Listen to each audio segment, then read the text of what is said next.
Olá, Hashalom, Hashalom Lai, Baruch Rabá, bem-vindo. Vekol Israel, a voz de Israel, agora para dar sequência à série das palavras do apóstolo Paulo. Hoje a nona parte. Na parte anterior nós estamos falando sobre a Santa Ceia do Senhor e hoje vamos dar prosseguimento a esse assunto e você não pode perder. Então não saia daí.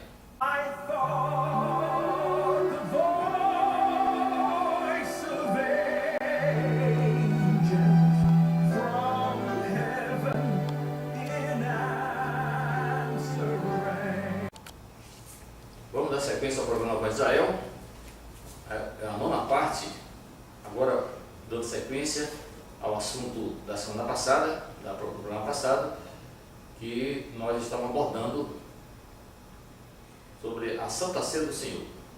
Eu vou começar o programa hoje já lendo o texto que está na primeira carta que Paulo escreve aos Coríntios, no capítulo 11, o verso 23. Vamos ler do 23 ao verso 30. 1 Coríntios 11, 23 a 30. Vamos ver o que diz aqui nessa versão NVI.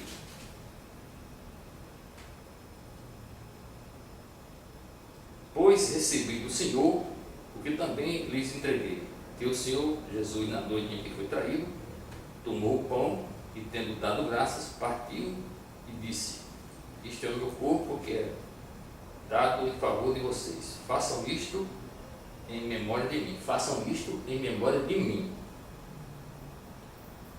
Da mesma forma, depois da ceia, ele tomou o cálice e disse: este cálice é o cálice da nova aliança no meu sangue. Faça isso sempre que o beberem em memória de mim. Outra vez, em memória de mim. Faça isso sempre que o beberem em memória de mim. O 26. Porque sempre que comerem deste pão e beberem deste cálice, vocês anunciam a morte do Senhor, até que ele venha. Portanto, todo aquele que comeu o pão ou bebeu o cálice do Senhor indignamente será culpado de pecar contra o corpo e o sangue do Senhor. Examine-se, pois, o homem a si mesmo, e então coma do pão e beba do cálice. Pois quem come e bebe sem discernir o corpo do Senhor, come e bebe para sua própria condenação. Por isso, há entre vocês muitos fracos e doentes, e vários já dormiram. Essa é a versão NVI. Vou ler agora a versão Brit Hadashah, a tradução do hebraico para o português, mais aproximado do original. Então vamos ler aqui, 1 Coríntios 11, do 3 ao 30, o mesmo texto que eu acabei de ler agora. Ele diz assim: porque recebi do Senhor o que ele lhes transmiti. Dois pontos. Que o Senhor Yeshua, na noite em que foi traído, pegou o pão e, depois de dizer Abrahá, que é a bênção, ou Bracá, em algumas traduções, noutra fonética, o partiu e disse: este é meu corpo que é para vocês. Façam isto como um memorial para mim. Veja que eles façam isso como um memorial para mim.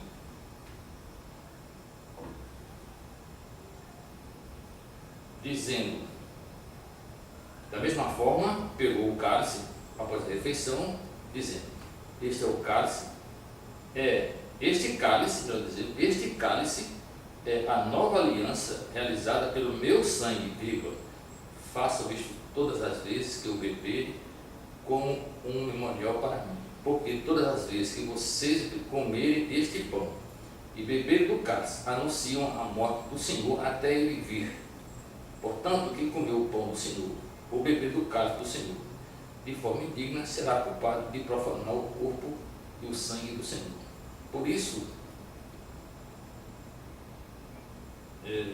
isso que a pessoa examine a si mesma, e então coma do pão e beba do cálice. Porque a pessoa que come e bebe sem reconhecer o corpo, come e bebe juízo sobre si mesma. Essa é a razão pela qual muitos de vocês estão fracos e doentes, e alguns morreram. Veja, esses dois textos da palavra falada por borracharia à igreja de Coríntios, que eu recebi do Senhor, assim como recebi. A pergunta é, como Shaul recebeu essa informação do Senhor? A Bíblia não fala em nenhuma parte que Yeshua falou sobre a ceia. Certamente ele ouviu do discípulo de Yeshua. Mas nós já vimos, e eu vou ler agora com você para confirmar, dois textos que são bem sinópticos, totalmente iguais, praticamente 100% a mesma coisa. É o texto de Mateus, verso 26, o capítulo 26, o verso 17, vamos ler do 26 ao 30, para você entender o que é que Mateus diz. E depois vamos ler Marcos, também que fala sobre esse assunto, capítulo 22, também fala dessa Santa Ceia do Senhor. Vamos começar com Mateus 26, do verso 26 ao 30. Vou começar com você pela versão NVI, a Bíblia da Chá, NVI. Mateus 26, verso 26 e o verso até o 30. Então vamos nessa. Diz assim: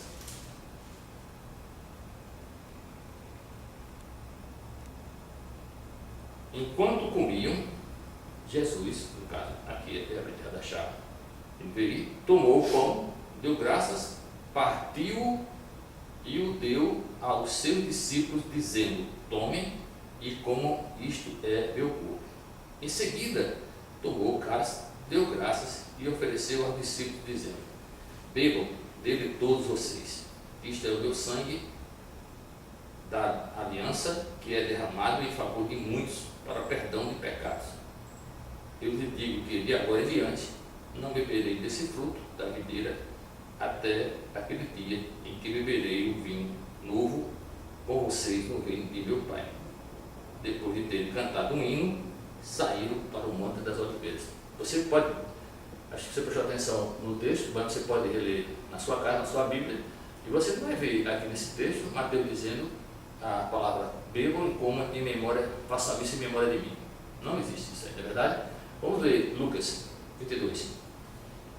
Lucas 22, esse mesmo texto, vamos ler a partir do verso 13. Eles saíram e encontraram tudo como Jesus lhe tinha dito. Então prepararam a Páscoa. Eu li isso aqui de propósito, porque aqui o discípulo está dizendo que prepararam a Páscoa para o Senhor. A Páscoa, não prepararam a ceia do Senhor. Isso é bem evidente. Aí diz: quando chegou a hora, Jesus e seus discípulos repletou-se à mesa e lhe disse: desejei ansiosamente comer esta Páscoa. Esse texto é muito interessante.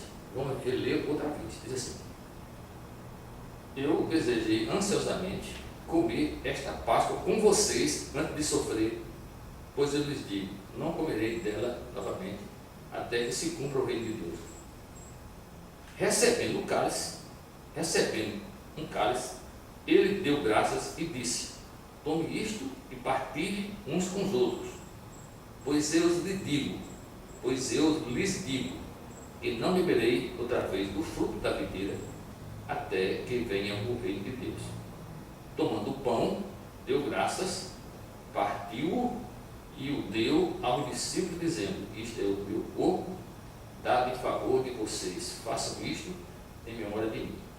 Da mesma forma, depois da ceia, tomou o cálice, dizendo: este é o cálice, esse cálice é a nova aliança do meu corpo, no meu sangue, derramado em favor de vocês. Da mesma forma, depois da ceia, tomou o cálice, dizendo: este cálice é a nova aliança no meu sangue, derramado em favor de vocês. Aqui você não vê também, no texto de Marcos, façam isso em memória de mim, com relação ao cálice, ao sangue que representa nesse vinho. Esse vinho, é o vinho mesmo, na verdade, nada de subtil no vinho. E você não vê isso em Mateus. Agora, quando você vai para Lucas 22, que eu vou ler agora, você vai ver que aparece Lucas dizendo o texto que Paulo fala lá em 1 Coríntios 11, de 23 até o 30, que eu li para você agora. Então vamos ler Vamos ler antes esse texto que nós acabamos de ler na letra da chá também hebraica, para não ficar devendo alguma coisa, né? Então vamos ler aqui Marcos, eu acabei de ler agora.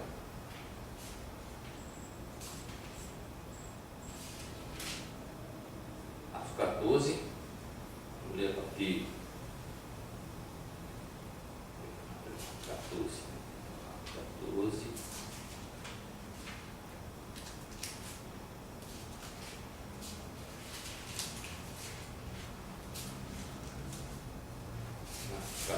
Vamos ver, a partir do 13, como eu li, 13 também. Diz assim: Ele enviou 2 talmidins com as seguintes instruções: vão à cidade, e um homem carregando um pote de água virá ao encontro de vocês. Sigam-no.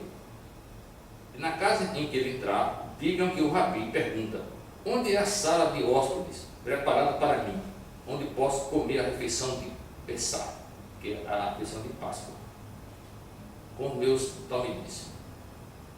E ele lhes mostrará um grande quarto no andar superior da casa mobiliada, pronto.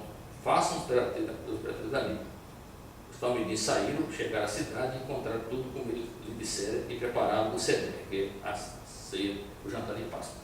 Quando anoiteceu, Yeshua chegou com os 12, enquanto estavam reclinados comendo, e Yeshua disse: eu lhes digo que um de vocês me trairá. Eles ficaram muito abalados e começaram a lhe perguntar um após o outro: você não acha que sou eu? Acha? É um dos 12?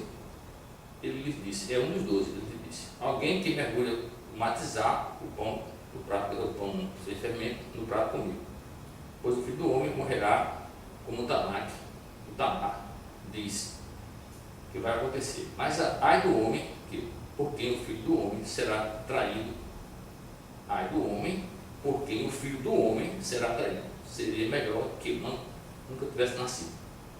Enquanto estava comendo, Yeshua pegou um pedaço de matizar o pão e disse: Abraão, a bênção, partiu, deu a eles e disse: peguem, esse é meu corpo.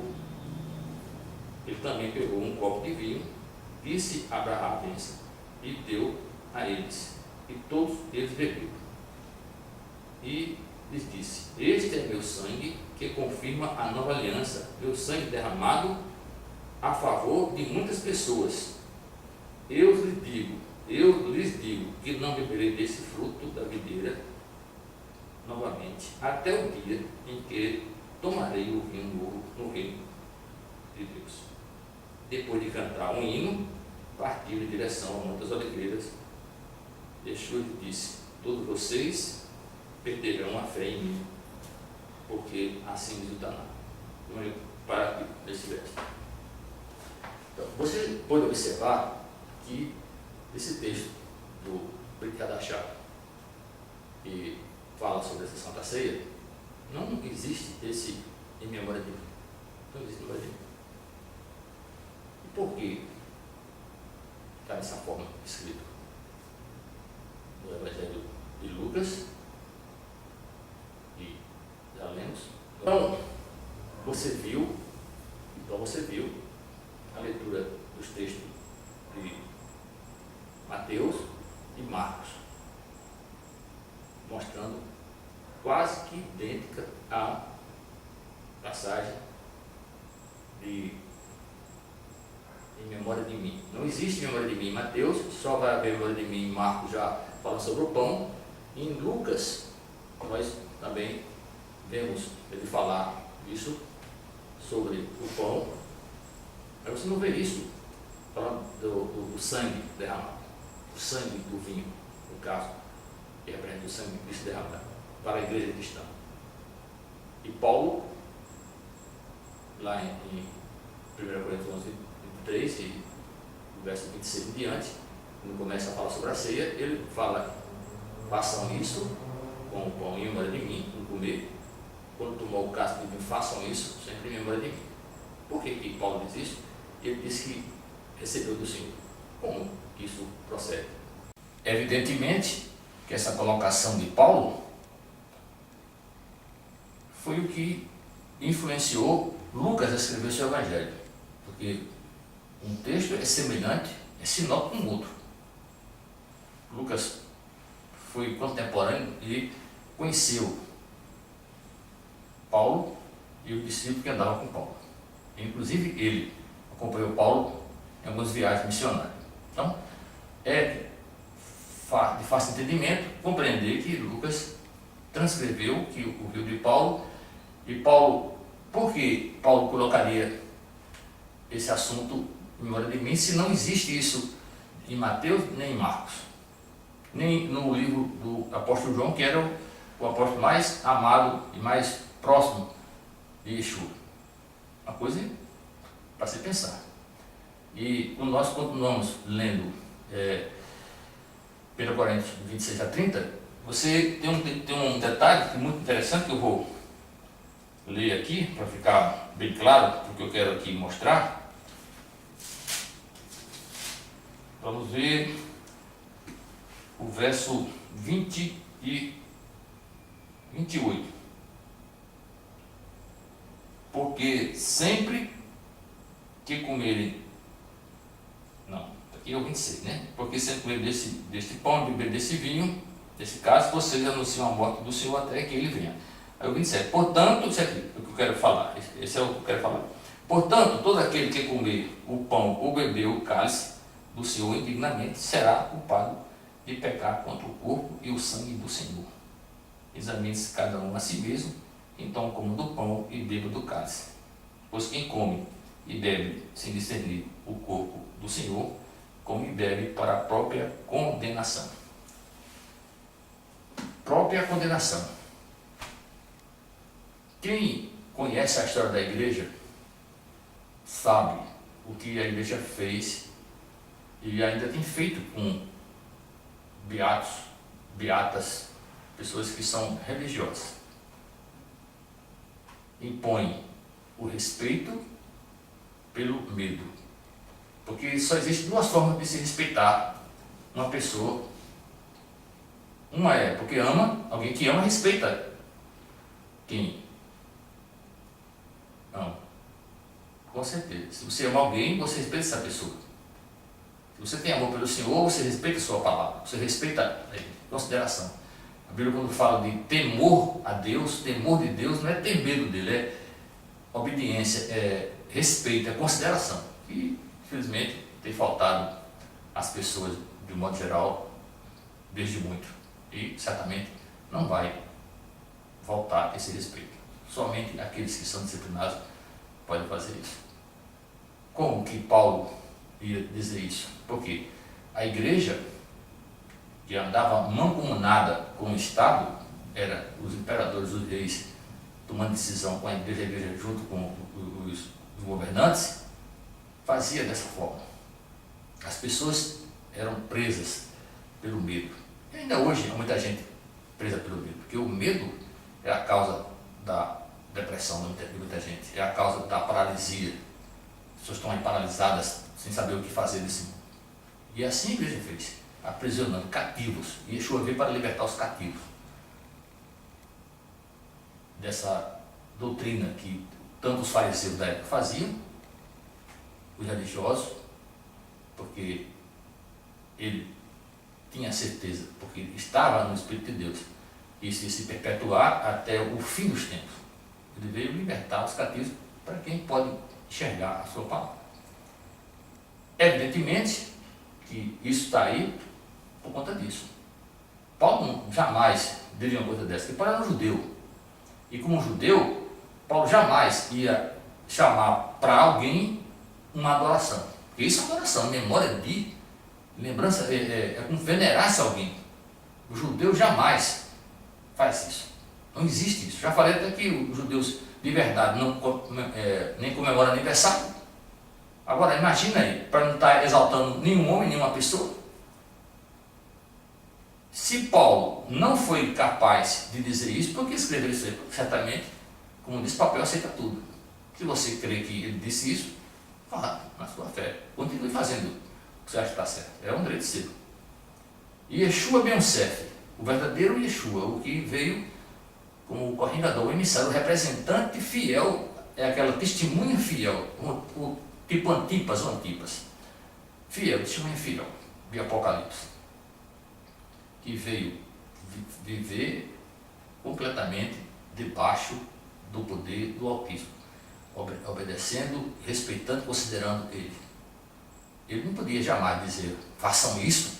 Ele diria uma coisa dessa como um judeu, dizer, façam em memória de mim, trazer para ele a glória e a honra, porque na hora a glória pertence ao Eterno. Ele já foi bem claro em dizer várias vezes que o que eu faço não é de mim, mas é do meu Pai. As palavras não são minhas, são deles, são dele, não minhas. Dá licença, né? Vamos usar a inteligência, vamos pensar na inteligência, é um substituto. Eu aqui abro um parênteses para ilustrar esse fato, porque eu posso falar isso com autoridade. Quando você respeita, você tem uma coisa que chama-se disciplina consciente, você sabe o que fazer. Por isso que Yeshua se diz Senhor do sábado. Ele não disse que era o Senhor, mas era Senhor do sábado. Ele está consciente do que devia fazer no sábado, que as pessoas não sabiam o que fazer porque era ensinado, doutrinado por homens que estavam colocando peso e carga que não era para carregar. A mesma coisa está com relação a outras palavras que já falamos, que Paulo falou aos Gálatas, aos Romanos, aos Filipenses, aos próprios Coríntios, palavras que colocaram na boca dele, aos Colossenses também. Colocaram na boca do Espírito, colocaram no papel, porque ele, como judeu, um fariseu, criado aos pés de Gamaliel, jamais iria fazer isso. Contra o próprio Cristo. Se Cristo andava nele, habitava nele, se não vivia mais, mas Cristo vivia nele, como que ele ia fazer isso? Vamos usar a inteligência, vamos pensar, vamos raciocinar, use a cuca, bota para funcionar, pensa aí. Não faz sentido. Então, um exemplo que eu quero dar aqui para ilustrar. Por exemplo, eu já fui subdiretor e diretor de um hospital civil e também militar. Como subdiretor, eu diversas vezes assumi o lugar do diretor do hospital nas suas férias e nas suas ausências, a missão que eu ficava como seu representante do diretor, respondendo pela direção. Eu respondia pela direção, mas nenhuma decisão que era tomada naquele hospital ou naquela unidade onde eu trabalhava era feita sem estar de acordo com a diretriz do diretor. Isso chama-se disciplina consciente. Eu sabia o que fazer. O que não era da minha alçada, eu sei que o diretor é quem... Então, se está dentro do diretor, o comandante, o chefe, diz que faça assim, vai ser feito assim, porque ele quer que seja feito assim. Assim era Yeshua. Yeshua veio como emissário, representando o Eterno, fazendo a vontade dele e não a vontade dele. Ele jamais ia contrariar a uma ordem de quem está acima dele, porque ele, como qualquer pessoa que ama ao Eterno, que anda de acordo com a palavra de Deus, respeita a autoridade, está debaixo da autoridade e tem disciplina consciente. Ninguém precisa dizer a ela, aquela pessoa, que ela tem que fazer isso ou aquilo, porque ela sabe o que fazer. Chama-se de disciplina consciente. Isso é o que Deus quer de cada um de nós. Disciplina consciente, obedecer a sua palavra, independente do que fulano, beltrano, ciclano ache ou deixe de achar. Faça ou deixe de fazer. Eu não tenho que andar com as Marias que andam com as outras, nem você também. Mas se você não enxerga isso, eu só posso dizer lamento por você e espero que Deus tenha misericórdia e compaixão da sua alma, porque Ele disse que terá misericórdia e compaixão de quem achar que deve ter. Por isso que eu não estou aqui para julgar, não dizer que você vai para o inferno, você vai para o céu. Já disse, isso não é da minha alçada, não me importo com isso, não estou nem aí para isso. Com todo respeito a que você acha, deixa de achar. Essa é o que eu quero dizer a você. Então pense nisso. Se realmente Paulo estava dizendo isso, ensinando essa coisa, que Yeshua disse essas palavras, como que Yeshua dizia uma palavra dessa se ele era o emissário, se ele não era, não tinha autoridade para isso? Quem está debaixo da autoridade respeita a autoridade. Embora eu esteja representando o diretor, eu não era o diretor. Não era o diretor. Eles, sim, e eu obedecia o que ele mandava fazer. Assim é quem obedece ao Eterno. Paulo jamais ia fugir das ordens de Yeshua, como Yeshua jamais ia fugir das ordens de Adonai, de Yahvé, do Criador do céu e da terra. Como? Então, é bom que você pense nisso, medite nessas palavras e reveja os seus conceitos. Se for assim, da vontade sua, né? E é claro, se o Eterno tiver também, sabendo que você está com ele. Então, eu espero que você, de verdade, tenha entendido isso e volte a assistir esses programas, revê-los, estudar a palavra, buscar a direção do Eterno, porque você, com certeza, se buscar, você o achará. finalizar o programa de hoje, quero lembrar você que, após meditar nessas palavras que nós falamos agora, que você, com certeza, se for de Deus, se for do Eterno, vai ter desejo de estudar, reler esses textos na sua Bíblia ou em outras versões e ver se realmente faz sentido o que eu estou falando aqui. Mas eu quero lembrar você, para que você, quando for pesquisar, estudar, rever se para você for o caso, lembrar que Deus não tem dois povos. Deus só tem um povo. Deus só tem um povo eterno, só tem um povo. Não tem dois povos. Não existe judeus e igreja, como se prega por aí. Não existe uma Páscoa judaica e uma Páscoa cristã. Que loucura é essa? A palavra é do Eterno, a palavra é dos judeus. Ela foi dada a esse povo. Esse povo é o povo que representa o Eterno na terra. Ou tenha alguma objeção, alguma coisa que possa provar o contrário. Que povo na terra é como um judeu? Que povo na terra? Uma das menores nações da terra em população, é primeiro mundo, é destaque em toda a sociedade do mundo, em medicina, de física, química, o que se imaginar de ciência e tecnologia, Israel está na cabeça. O Deus do mundo é Deus de judeu. Onde o judeu botou os pés, a terra foi abençoada. O povo que é mínimo, hoje 3% da população do mundo. É o quê? 17 milhões de pessoas, no máximo, tem de judeu na face da terra. Não é nem a população da cidade de São Paulo. E esse povo que ninguém consegue destruir. Dá para botar para funcionar aí a cabeça, a inteligência? Pode se comparar judeu com outro povo? Se foi dada a palavra para ele, é porque esse povo é especial. Deus escolheu esse povo porque Deus sabe o que está fazendo. Então, se você é judeu, que está aqui na Paraíba, está em qualquer estado do Brasil, ou qualquer parte do mundo, e sabe que é judeu, você ainda não sabe, vai ser despertado por essa palavra. Eu fui despertado por essa palavra. Eu também já militei, já disse, em várias denominações. Conheço o que estou falando, já vendi isso que eu estou falando aqui a vocês, que está errado. Eu já ensinei isso como certo, mas estava errado. Essa é a minha visão hoje. Se você não quer ver assim, eu não posso fazer nada. E nem estou preocupado com isso. Como eu disse, a minha função, como qualquer atalaia de Sisofé, é levar o alerta, é avisar que as pessoas, que alguém está indo para o caminho errado, não vá por esse caminho que não vai dar certo, vai dar mal. Você não vai chegar no lugar que vai ser agradável. Mas se você insiste em fazer, isso é uma coisa sua que nem Deus pode atrapalhar, impedir. A não ser que, como ele é soberano, sabendo quem você é, porque às vezes eu entendo, aprendi uma coisa com Deus. Entendi que eu não julgo ninguém, porque Deus não permite que gente ruim, gente maligna, gente que não vale nada. Ele tem pessoas assim, entendeu? Que gostam de confusão e contenda, é colocado na sua vida para mostrar a Satanás, que é o seu adversário, que se você é do Eterno, você vai saber lidar com esse tipo de gente. Você não vai julgar, você não vai condenar essas pessoas, não vai discutir com elas, nem contender com elas. Você vai ficar na sua.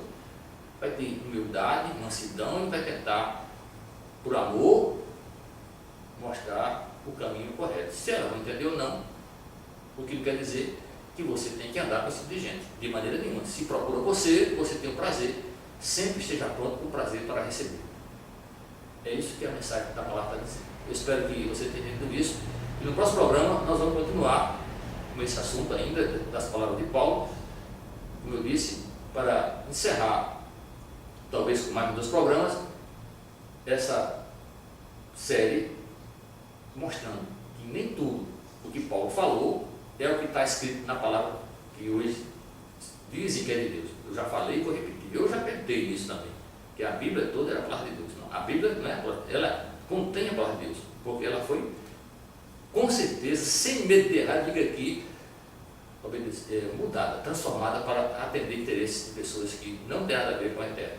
Infelizmente, o inimigo trabalha dessa forma e quem é de Deus, a Bíblia diz, quem é do Eterno, não tem demônio no céu, nem na terra, nem nenhuma parte que vai confundir e nem enganar essa pessoa.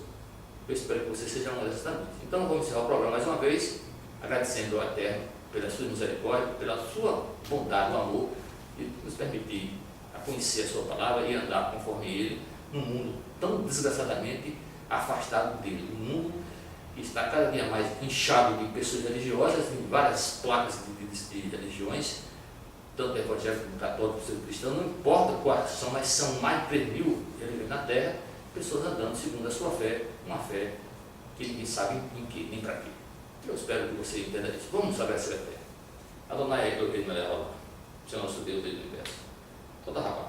Muito obrigado, Senhor. Muito obrigado por ter esse privilégio de poder ter meus olhos abertos, nos ouvir também para ouvir e aprender de ti. Eu sei que quando buscamos o Senhor, se deixa achar e nos tornamos íntimos do Senhor. E o Senhor vai revelando aquilo que precisa. Porque só o Senhor sabe a tua palavra, só o Senhor sabe que é verdade e que é mentira no mundo hoje. Tanta gente enganadora e disfarçada, lobos disfarçados de Deus. Obrigado por não cair nessa. Eu espero que essa palavra tenha atingido o objetivo que o Senhor, com certeza, assim predestinou, assim anteviu para que isso acontecesse. Assim eu te louvo e te agradeço mais uma vez, Pai querido, Pai eterno, Adonai Elohim Leolam, Hamemorá, Leolam, Vael, Yeshua HaMashiach, Baruch Adonai, Baruch Hashem. Traduzindo a você. Obrigado. Adonai, Senhor nosso Deus, Senhor do universo, seja bendito para todo sempre, pelo nome, por Yeshua, pelo Senhor. Por Yeshua, pelo Senhor. Toda Rabá, mais uma vez, tudo isso. Shavuot Tov, boa semana. Lei Traon, Issá, Adonai, Lehá, Shalom. Que o Senhor levante o rosto sobre ti, e levante o rosto e te dê a paz.